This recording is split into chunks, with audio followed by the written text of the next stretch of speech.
Bonjour, Marius Chalat. Aujourd'hui, nous allons parler du Château Méric en Médoc et Cru Bourgeois.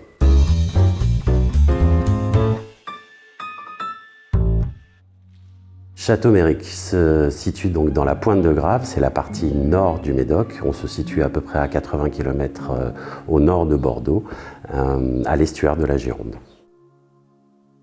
On est sur la commune de Jaux-Dignac et Loirac. Pourquoi Jaux-Dignac et Loirac? Parce qu'à l'époque de Saint-Louis, c'était 3 îles. Ce sont des marais asséchés, donc on a vraiment du terroir qui est fait de plein d'alluvions, c'est-à-dire la fameuse grave, ces fameux petits cailloux qui amènent ce terroir fantastique que le monde envie au Médoc. Donc ici, on est complètement sur la butte de Jaux. On a l'influence de l'estuaire qui est très importante et aussi l'influence de la mer. Et ça se ressent réellement dans le vin et ça amène de véritables typicités. Depuis très longtemps, on sait que dans le Nord Médoc, il y a des très bons vins parce qu'il y a des très bons terroirs. Après, il faut les harmoniser.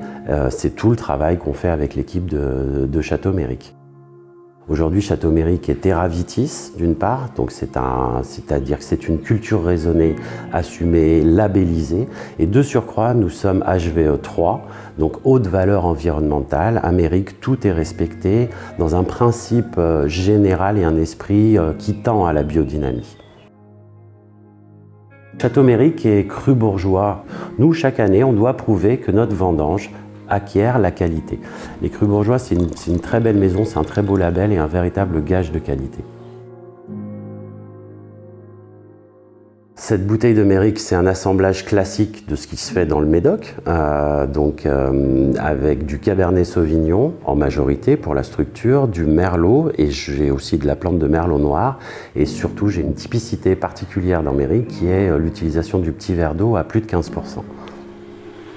Moi, je cherche à travailler dans le velouté. J'avais de l'avance il y a 15 ans. Aujourd'hui, ça devient une vraie mode. Mais c'est vraiment une typicité à laquelle je m'attache. Trouver du velours, un côté suave et donc avoir un vin prêt à boire très régulièrement. Déjà, on peut le boire à l'apéro. Son côté suave permet de le boire sans avoir des accords mets et vin. Méric est violemment doux. In fine.